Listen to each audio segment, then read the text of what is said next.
Welcome to NCBA's Cattleman's Call podcast with host Lane Nordland. Hey everyone, welcome back to the Cattleman's Call podcast. Lane Nordland with you here today, and a lot going on across the countryside. We just finished up haying and, of course, summer activities on our home place, but folks out in D.C. have actually been pretty busy as well. So we're going to get a quick Beltway update. We're joined here today by Mr. Colin Woodall, CEO of the National Cattlemen's Beef Association and head of the D.C. office out there, Mr. Ethan Lane as well. But gentlemen, while we have this conversation, the summer business meeting is underway in San Diego. But how's the summer been going so far, Colin? Oh, yeah, the summer's been busy. You just name any issue, it's been hot right now. Screw worms, Washington, D.C., the market, everything is just wild. But that's all right. We like that. Yep. It provides a lot of excitement. We don't have to worry about what we're going to do every day because there are plenty of things to keep us hopping. Ethan? We knew coming into January that it was going to be a little bit of a sprint out of the gate. You know, the Trump team during the transition was very clear. They knew where they wanted to go. They knew what they felt like they did wrong last time, timing-wise, kind of order of operation-wise, moving through the regulatory process. And I think as we all watched, they didn't waste any time after Inauguration Day on a variety of issues that impact the cattle industry. So I think for my team, it feels like we haven't looked up since late January. But here we sit in July with a good chunk of that regulatory and statutory agenda for the new administration as it relates to the cattle industry, starting to kind of set concrete and take shape, which is really gratifying this early in the process. It is an impressive display for them to have hit the ground running this quickly and actually execute on that many things at once.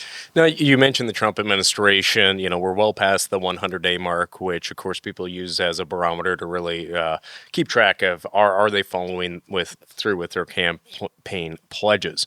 From NCBA's perspective and the key policies that maybe are a part of that agenda, what's it been like watching that, and how has the Trump administration followed through on implementing those promises, I guess we could call it, that he made during the election? Well, that's the thing about Donald Trump, and I feel like, we're 9 years or more into this now, and people are still sort of shocked when he does precisely what he has told people for a very long time he was going to do. And I think our secret sauce in the last few months has just been believe the man when he says he's going to do the thing that he says he's going to do. So when he says he likes tariffs, and he says that's going to be a keystone of his international relations, believe him. When he says he is going to trim the size of government and he's going to look for ways to get efficiencies in the government, and he's going to take a non-traditional method to do that, take him seriously. And we've done that at every turn in this administration. We've worked with our partners in the White House, at USDA, at the Department of Interior, at EPA, up on Capitol Hill, and tried to make sure that as that process, moving at that breakneck speed, is executed, we're giving them watch outs for where the rocks are, right? Where those different pitfalls might be for the U.S. cattle industry, things that may not impact producers the way that the administration might think that they would.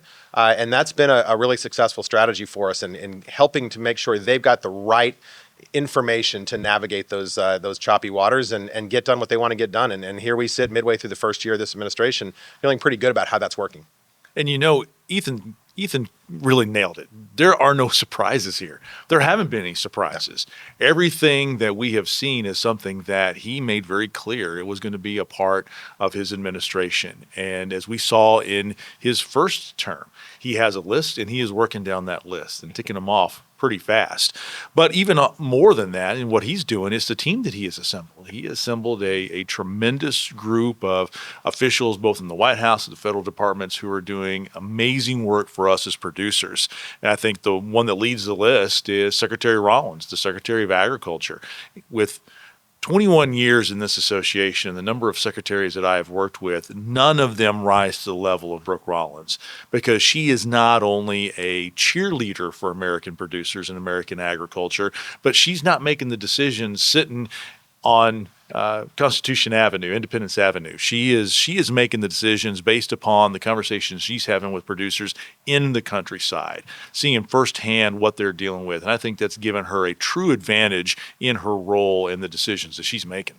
Now, trade obviously was a big part of the conversations leading up to the election, and we have seen the UK trade deal, which I know, Ethan, you've taken several trips across the pond since the Brexit occurred.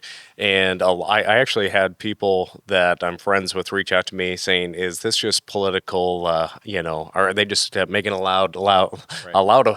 applauding themselves for doing this? Is this actually going to be beneficial to the beef industry?"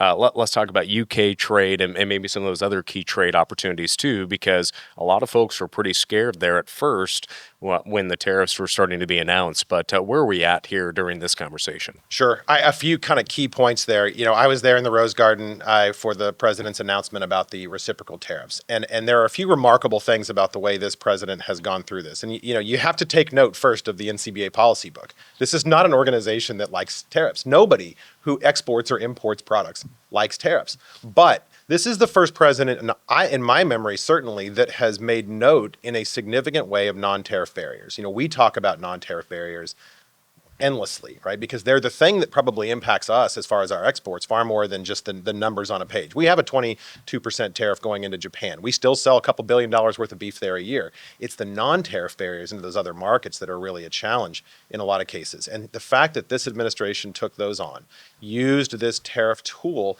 as a way to bring folks to the table and are now putting these deals together really is beneficial for us. And that UK deal, I think, is a great illustration of that. The work that we've done, that multiple NCBA presidents have done, that Kent Backus has done, building that relationship. And it really is an effort to rebuild the access we had pre-Brexit. Remember, they were sharing in that EU quota. They lost that when they departed. And so a lot of this has been, okay, step one, let's make sure we're back at the table in the UK market. That little bit that was getting into the market gets sold out immediately. We're wildly popular in London steakhouses, just like we are everywhere else in the world. So that 13,000 metric tons is critically important in making sure that our flag is flying there, right? The U.S. cattle industry has a stake in that market. That's influential into the European market. That socializes this conversation about how we produce the beef that we do, how we use technology to be more efficient than they are in producing beef over there. That's not a knock. That's a reality, right? How our genetics have improved the taste, how our feeding regimens produce a higher quality product more consistently across more cattle, and do so in a way that turns out tastes great, right? And consumers around the world can't replicate that anywhere else. So yeah, is 13,000 metric tons the rock that the U.S. cattle industry's church is going to be built on? No, but it is the only way we can really help win that PR battle and that battle with European consumers and the media over there about what it is we do here and why it's so much better than what we see everywhere else in the world. And I heard King Charles is actually grilling up U.S. steaks on the 4th of July this past week. Did you hear that? No, I didn't. No, maybe that was hearsay. I don't know about that. We don't blame him, right? Because we know that that's going to be better than what he's getting at home. But regardless, Ethan nailed it. We're not talking about huge volumes here, but we're not just selling beef. We're selling the way we produce beef.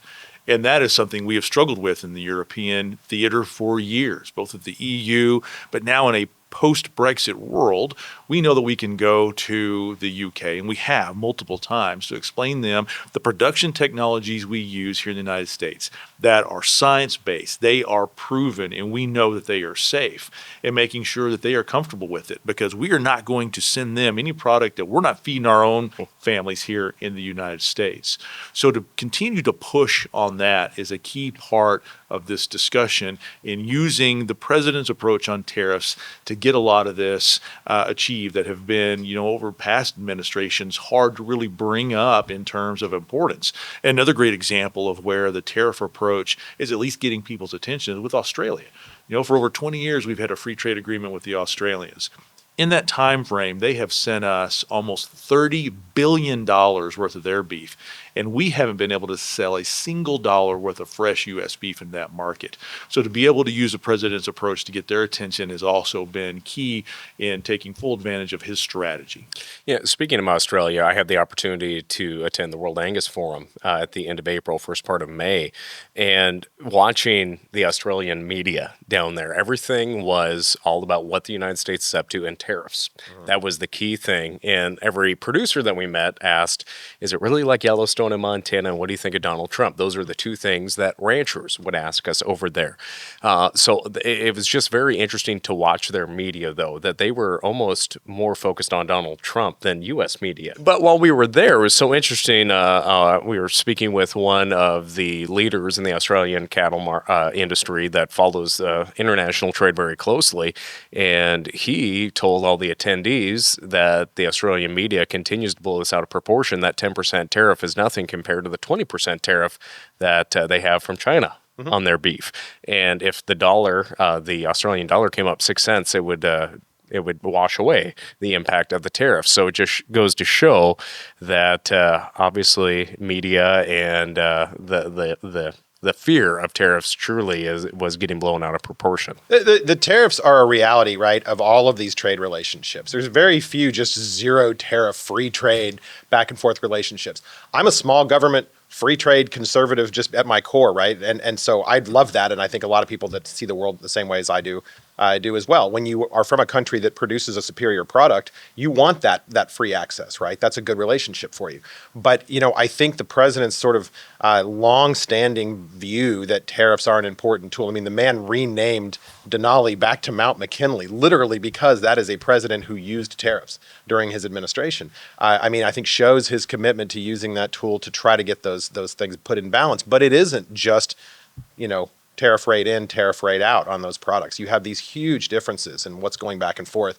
I think what's really notable about this engagement is for a president that lit this many different conversations right at the same time, for his administration to tell these foreign trading partners, do not bring us a deal if agriculture is not included. That is remarkable. That is not something we've seen before from a U.S. president.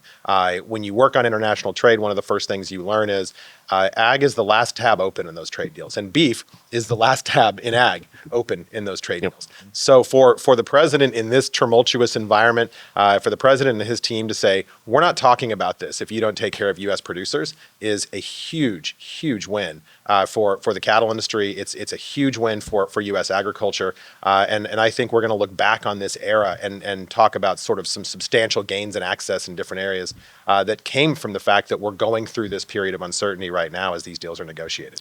Now, producer profitability is the hallmark of the NCBA policy book, and for years. And tax reform and tax issues has always been top and center. It's been a very big topic, obviously, with the sunset of those 2017 provisions. That obviously leads us into the conversation of the bill that was passed and signed into law over the 4th of July. I don't even know what the new name of the bill was after Schumer changed it. But the one big beautiful bill. Let's just talk about that and the tax provisions that are in there, how that impacts family producers in the countryside, but also some of those agriculture provisions, because there was a lot of confusion out there as, was this the Farm Bill? We had a lot of people ask that. So let's just talk about that, and especially that tax provisions being included. I think people need to understand how long the lead time is on something like this. A year ago, I was sitting in small group meetings in the Capitol with House leadership talking about a reconciliation strategy if they were to get the White House and the House and Senate. At the same time that was happening, Kent and Kelsey were working on a producer survey, tax survey, to make sure we had really relevant specific information about what producers are using, what producers need more of, and we were able to provide that to Capitol Hill before the election to make sure that lawmakers knew exactly what that roadmap was for U.S. cattle producers as they integrate all these different industries into this reconciliation package. At every step of the way, we've been extremely vocal about what we need, using the policy book, using those real-world experiences, and helping to inform policymakers. And the result is a bill that is hugely beneficial for U.S. cattle producers. I mean, $15 million per individual, $30 million for a couple on the death tax, index for inflation, made permanent, increases to Section 179, 199A, bonus depreciation. I mean, you go down that list of items that, as a small business person before I was at NCBA, you look at the different things that opens up, the doors that opens up for producers. This is fundamental change to how we manage our businesses over the long haul, and that's going to be really beneficial. When you layer in, that alone was the objective, right? That was the reason for reconciliation, was to secure those tax provisions. layering in those farm bill provisions as well, getting that full funding for the FMD vaccine bank, the three-legged stool, those animal health provisions that we have fought so hard for. At this time when it seems like every few months we have a new animal health crisis or at least issue, right, that we're watching. What a tremendous time to be making investments in those facilities, in that infrastructure to make sure that whatever's coming next, because that's one thing I can assure you, it will come. The funding is headed that direction to help bolster that, making sure that those conservation dollars are getting to the ground, making sure that those programs have the resources they need, paying attention to disaster funding. You know, we're all watching Texas with horror this week, but those disasters come one after another, not just in the cattle industry, but in rural America, increasing the amount of disaster funding going to the ground, getting to producers as part of this bill. There's all these benefits that are tangible, but then there's the intangible that, quite frankly, this sort of gets us done in the Farm Bill to a large extent. There's a few remaining pieces. You know, the Prop 12 stuff is a hog industry problem, but it's awfully important to us too. Is that kind of slippery slope would absolutely come down towards us. All of those things that don't fit neatly in a reconciliation package, and by that I mean a financial increase or decrease of a budget account, are going to still have to be dealt with at some point. But it's really important to understand the scope and scale of what was achieved last week, as far as NCBA's agenda, the Hill's agenda, and just that suite of wins that we're looking for over the course of multiple years, not just 6 months in a new administration. It was truly a remarkable piece of legislation. Well, it was. And to boot, we could spend the rest of the podcast talking about the pros and cons of reconciliation, of this bill in particular. But for us, it was a win across the board. The rhetoric out there is what drives everybody crazy right now. And talking about, you have all of these tax cuts that are going to send this country further into debt. People have the wrong approach here. These weren't tax cuts. This was an extension of existing tax policy, and one that, moving forward, we're not going to have to worry about every 8 to 10 years like we have for decades on end. The fact that Congress was able to make so many of these provisions permanent is probably one of the biggest wins in this bill.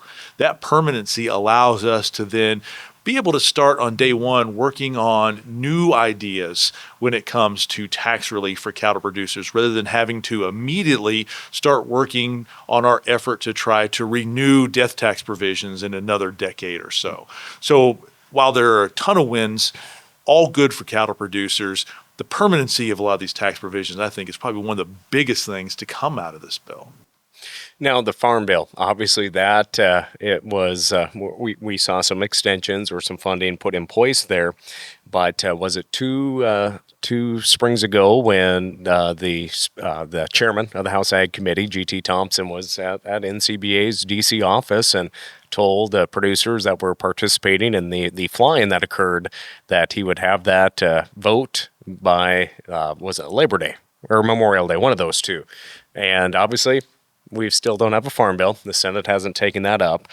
Where are we at with the Farm Bill? And disaster, of course, as you mentioned, is so important. It impacts so many producers out there.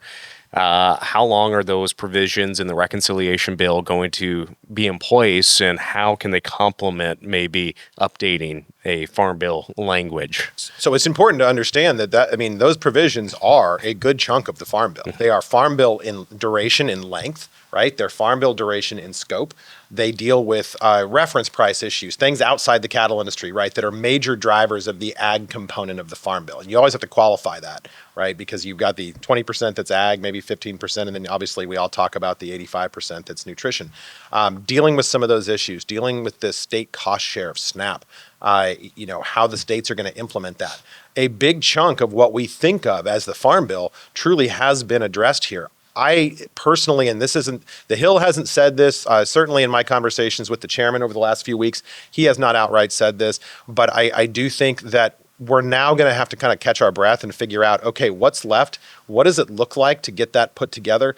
Where are the stakeholders that are really going to drive that? Because I think that Farm Bill math, right, everybody holds hands and jumps off the cliff together, probably looks a little different than it did a week ago.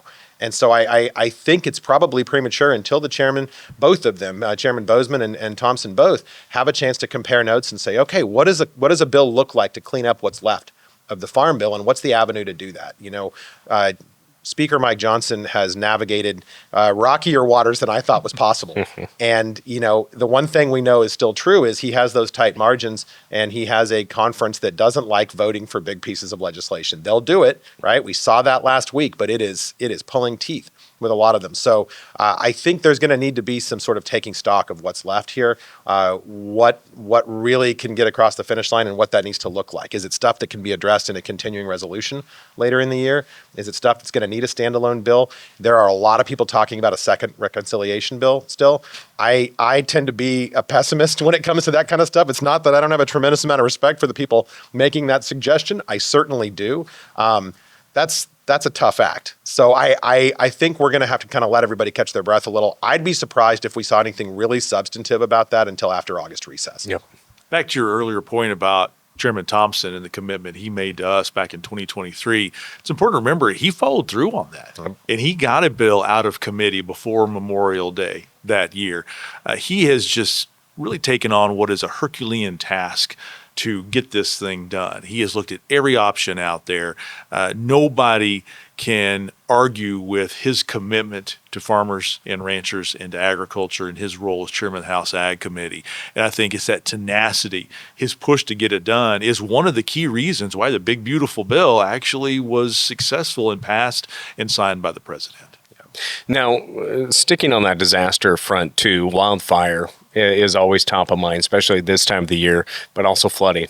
We did see a declaration from the president for the situation, that tragic situation unfolding down in Texas. What resources should producers really keep track of and when it comes to wildfire or flooding, and how important it is to really stay in touch with your state and national associations and the resources on the ground? So that's my biggest piece of advice to producers that are listening to this. Every disaster we have, the pathways to getting assistance look a little different, right? Because you've got all these federal programs, livestock forage protection, all these different tools that are out there. And in any given situation, we end up having to do a lot of back end work with the administration, making sure that our producers have access, that it's appropriate access, that calves are being counted properly. All these, there's always some wrinkles to it. So you don't want to send everybody out and say this is the plug and play package that you always go to. You said it. It is critically important, probably as much in that instance as anywhere else, to have that link to your state association, to have that link to NCBA. This is one of the most important services as a trade association we can provide, is up to the minute, hey, for this specific instance, these are the tools you need. We're talking to the administration. Our state partners are as well. We're going to get you connected to the people you need to get connected to make sure you get everything you need. Because I'd love to tell you that we've got a large, comprehensive sort of solution to disaster assistance that we've been talking about as part of the Farm Bill. They made strides in the big, beautiful bill to get that done. But the reality is we're still going to be lurching from crisis to crisis in this country, I think, for some time to come. And that's going to mean, specialized programs. It's going to mean things look a little different every time. It really is critical to be plugged into that state network, to be plugged into the national network and listening to those updates of information. That's such an important part of why we do these things, right? Why we build these associations, why we have people in Washington, D.C., so that we can provide that up-to-the-minute information. You have to have good records, though. If Yes. you don't have the proof that those cattle existed, then the government's not going to believe they existed. So if there's one piece of advice we could give to everybody who is listening here and everybody who is a U.S. cattle producer is make sure you have good records of what you have on your operation, how you're treating them, and to be able to find them very quickly, because that's what's going to help you get relief sooner than anything else. I had a listener reach out recently about just their frustrations with the U.S. Drought Monitor and how they can be in severe drought and they know the conditions on the ground, but the monitor doesn't reflect the actual conditions. And it took almost a month for the U.S. Drought Monitor to catch up to their current conditions and for disaster declaration to take place. What are some things that NCBA may be advocating for on that front for timely reporting from the government and the systems in place, but also the importance of advocacy in touching base with USDA and making sure that, hey, this is an issue. So it's also grassroots, but also on the top of grassroots levels as well. We've had a lot of conversation over the last couple of years on this. PRF, obviously the dawn of PRF has made a lot of producers more tuned in to the specifics of what category you're in at any given time. And what we have found as we've gone through this process, and Allison Rivera did a lot of work on this over the last year, working with NOAA and their weather station network. I think there was a perception amongst a lot of producers, particularly in the middle of the country, that there just wasn't as much data available, right, as maybe some folks out west or in different areas that have more drought-intensive conditions. As we're seeing drought in areas of the country that we don't typically see drought, you get new folks in the conversation that are like, wait a minute, this is a serious issue.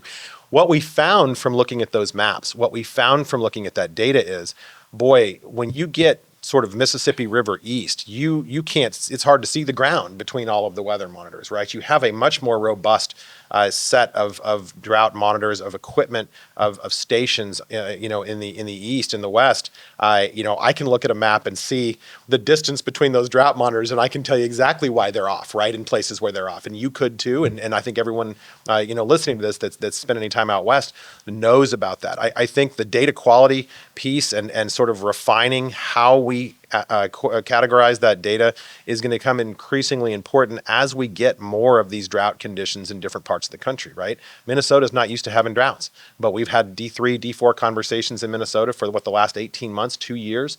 Same thing in the Southeast, where we have sort of an inescapable drought loop that's happened down there. I'm from the West, and I live in Virginia now, and it cracks me up. If we go 30 days without rain, we're in a drought in Virginia. And you see a crack in the ground, and people have never seen that before. So I think we're going to have to continue to work with those agencies. As we're going through this DOGE process, at the beginning of this administration, that's one of those areas where, the nuance of how an administration cuts really starts to matter, right? Those experts that understand how to measure that stuff, how to make sure that we're getting accurate readings, how to make sure that people are getting credit for the conditions they're experiencing on their operations, as they build back that efficiency and make sure that it's done in a way that's really working for taxpayers and for folks that need those tools like us. That's going to be an important place for us to put our voice into that conversation and really push on the need to have that work properly. It's not something you can necessarily farm out to a third party. It's not something that can be really decentralized. You got to have that core set of information, and you got to have that network working properly. But we've had a real education in the last year or so about what that spread looks like, and the good news is there is lots of data available. All right, those stations are robust. They're everywhere. I think it's about making sure that we're looking at that properly and giving an accurate assessment of it in a timely way. Now, you bring up the West. Obviously, public lands were front and center in going back to the One Big Beautiful Bill. Senator Mike Lee, obviously being criticized by ranchers that utilize public lands, outdoor recreationists, hunters, anglers, and it was an interesting coalition that formed on social media between maybe groups that wouldn't see eye to eye. Let's just talk about the public lands conversation that got brought up, and maybe it was an opportunity for, again, outdoorsmen and cattle, and we need to mention sheep producers as well that utilize public lands. Obviously, there was that push to sell off some public lands to help with housing shortages. What was it like having conversations up on the Hill surrounding this, and obviously seeing posts from people that really may not know about cattle ranching on public lands too? I think we kind of had two conversations happening at once, right? Because we're an organization that thrives on accuracy. And the way those public land sell-offs were being described was very different than the reality of them. And I think it was important for PLC and NCBA to get that record corrected and get good information out there. Because you're right. I mean, people were running crazy with this. I was getting messages from people, including family members talking about this. And the reality was it was a lot more tailored, limited sort of scope engagement. But the fact is, whenever something like this is being driven by a senator like Mike Lee, who has a demonstrated, distaste for farmers and ranchers, he does not care what farmers and ranchers in his own state think. He routinely gives them the middle finger on a variety of issues, right? We hear this frustration from scores of cattle producers in Utah. Why does my senator thinks so little of the U.S. cattle industry, of me as one of their constituents. That means the trust factor was very low. And I think if you had someone else, a Ryan Zinke, right, or a Senator Sheehy, or somebody who has that sort of more credible voice with landowners and producers trying to do the same thing, it probably would have landed differently. But Mike Lee doesn't have a lot of credibility on these topics. And I think that really showed in the distrust of quite literally everybody in the conversation, right, about what it is he was trying to do. I think that's a lot of the reason that he finally felt the pressure to pull that back and just remove those provisions from the bill. They just weren't going to get across the finish line. But that does sort of bring us back to the idea that what was trying to be accomplished there in some areas, and I just came to this meeting from being home with my family in Arizona, and we were talking about this very issue, right? You've got communities in the West surrounded by public land that are truly hemmed in and contained by the fact that you can't grow any further, right, without doing something about those marginalized buffer zones around major metropolitan areas. The question for the U.S. cattle industry in the West in particular is, where do you draw the line there? Because for every one of those sort of negligible impacts that we hear about, right, we're going to build houses on this area, it's close to town. I'll tell you the guy who's been running cattle on that grazing permit for the last 50 years. And those are real operations with real cattle and real families that have a real skin in the game. And so it's not a consequence-free environment. Yeah, it's tailored and it's limited, but it's not a consequence-free environment. And so it was really important to make sure we were talking about that in a very specific and accurate way. But I don't think that issue is going to go away. I think the West is going to have to deal with some of those issues in the years to come. We're going to have to get a lot smarter about the difference between state land management and federal land management. I think a lot of people are under the mistaken impression that just like we want the state to manage the wolf, right, that them managing our public lands is going to be better as well. For those of us that operate in that environment, it's important to remember state lands are typically managed like state trust lands. They're managed very, very differently than the Forest Service and BLM lands that we run cattle on. The profit motive is different. The directives, the obligations of those state managers are wildly different. So we need to make sure we're really clear about what we're getting into if we start talking about some of those transfers and what that would mean to the ranch unit, because I think there's a massive threat to the underlying value of the ranch unit in the West if we do this wrong. Despite Mike Lee's inability to get anything right for American agriculture, it did give us the opportunity to talk about the importance of public lands ranching in the United States. And anytime we get the chance to do that, I think it's important because it is such a critical component to cattle production here in the U.S. NCBA is very proud to be a member of the Public Lands Council and to share the staff and to be able to join in on all of these fights. Now, switching gears to the dietary guidelines for Americans. Last December, those recommendations were handed down. Colin, before becoming CEO, obviously you were involved out in D.C. in so many of those guideline discussions and sessions, and it's always a battle every 5 years when that process goes. But how important is it for NCBA to stay engaged in the dietary guidelines for American process, but also continue to be a voice even after those recommendations came out? And what is underway right now as we look at those recommendations? Well, I know all three of us got up this morning and we consulted the dietary guidelines to make sure that our breakfast was in compliance with that. Yeah, the cheesecake that I bought downstairs last night and consumed this morning. Yes, and I think that's where you have to start the discussion, because while most Americans remember, especially if they're our generation, the old food guide pyramid or the My Plate or whatever it is, I think most Americans have heard about the dietary guidelines, but they don't follow them. They don't care. They're not interested. So then you have to ask the question, well, if Americans aren't interested, why are we spending so much time talking about it? Well, we spend so much time talking about it because they do have an impact on every single federal feeding program. So that's why we have to stay engaged here. And you look at what the Biden administration did. They took away the center of the plate from us as red meat, and they replaced it with beans, peas, and lentils.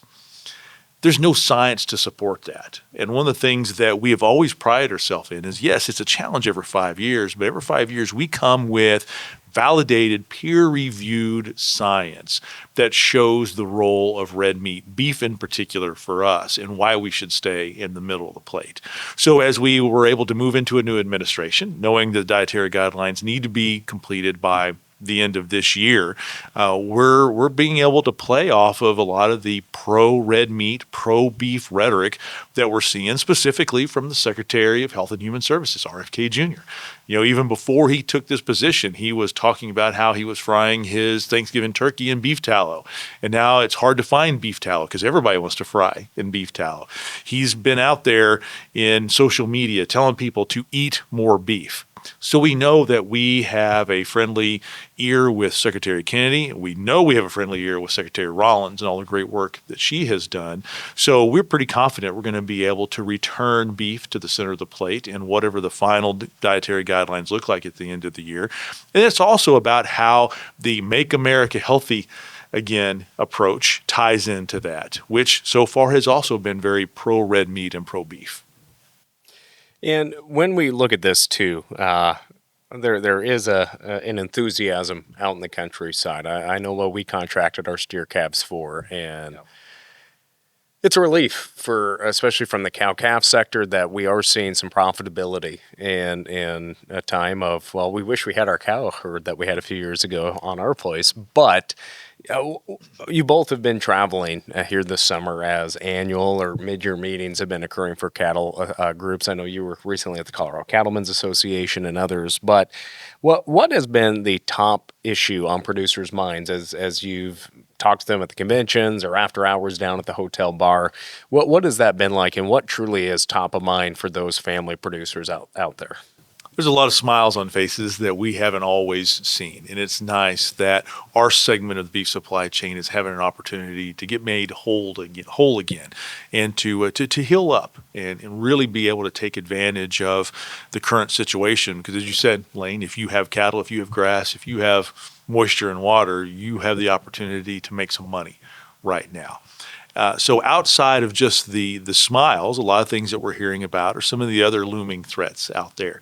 New World screwworm being one of those. Where do we ultimately end up with a lot of these trade discussions, knowing how important trade is for the bottom line? So it's also given us a little opportunity to talk maybe more philosophically about some things that we don't always get to, because it seems like for years we're always about the red alert situation of the day. What is that one thing that we have to spend all of our time on?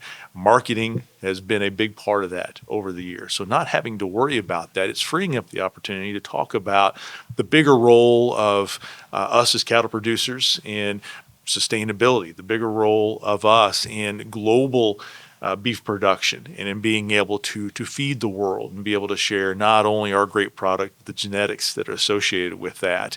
And then, as I said, spend a lot of time making sure that they understand the threat of not just New World screwworm, but all foreign animal diseases, and continue to help them get in a mindset of being prepared and to focus on things like biosecurity on their own operations. I've been really fascinated by, I think, a lot of the forward-looking conversations I've been having at producer meetings. I think when things are looking bright, when you've got a little bit of profit in the system, it makes people look to that kind of horizon, right? What's my business going to look like in 10 years and 15 years?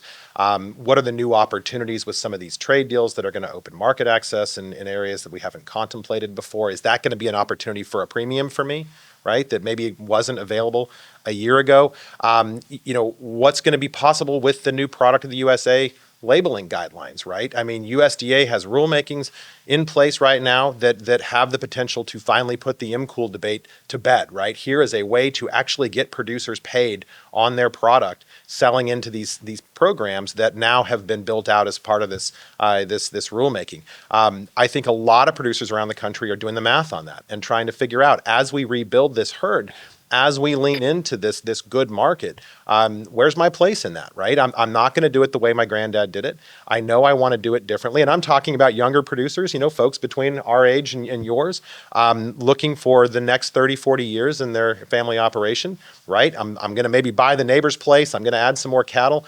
I'm definitely not going to do it in just a conventional way because I know that's not where the premiums are.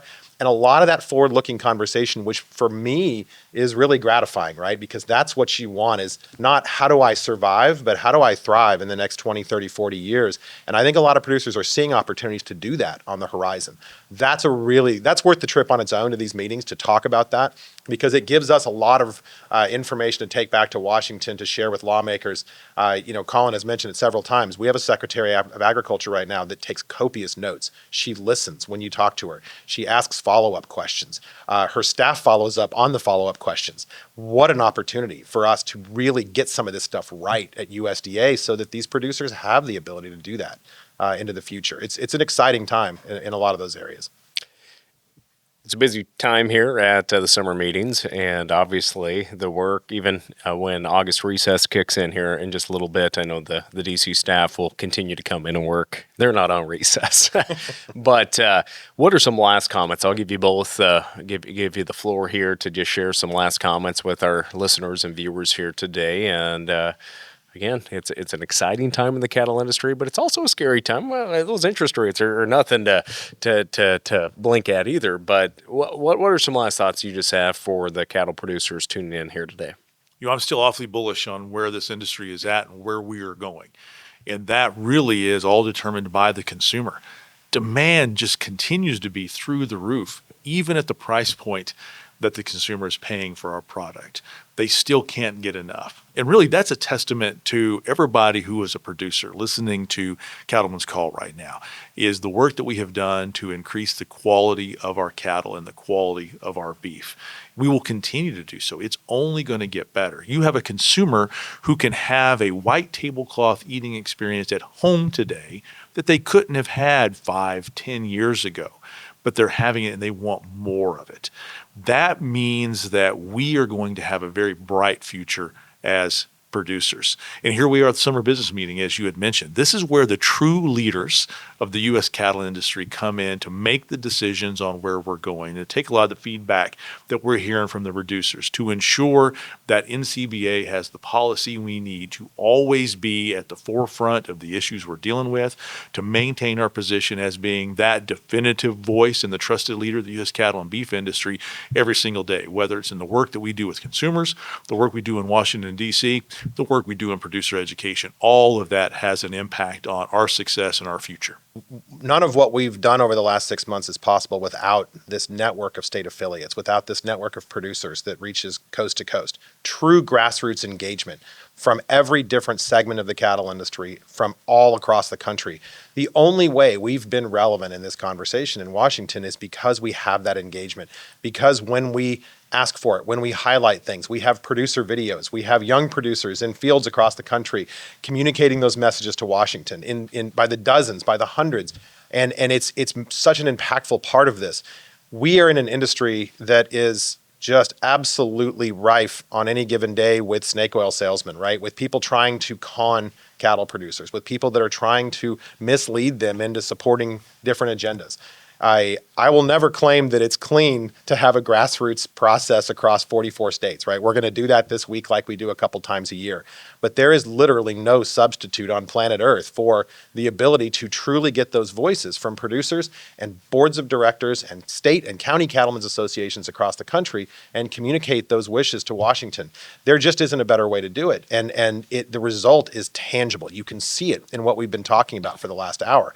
That it only happens through that engagement across all these different states. And what an exciting time to be working with all of our partners to get this stuff done. It's gratifying when the machine runs properly, and it's running properly right now. And it's exciting to see what we can do with that. Well, again, gentlemen, thanks for taking a few minutes with us here today to share just a tip of the iceberg of all the issues impacting the industry. Thank you, Lane. Thanks, Lane. And with that, friends, thanks for joining us and answering the Cattleman's Call here today. Make sure and subscribe on wherever you listen to podcasts, Apple, Spotify, or what other platforms are out there. And of course, if you're watching on YouTube, make sure and subscribe as well to NCBA's Cattleman to Cattleman page or the NCBA YouTube page as well. With that, friends, thanks for joining us. I'm Lane Nordlund. We'll catch you next time. Thanks for tuning in to NCBA's Cattleman's Call podcast with Lane Nordlund. For more information, visit ncba.org and make sure to subscribe to the podcast today.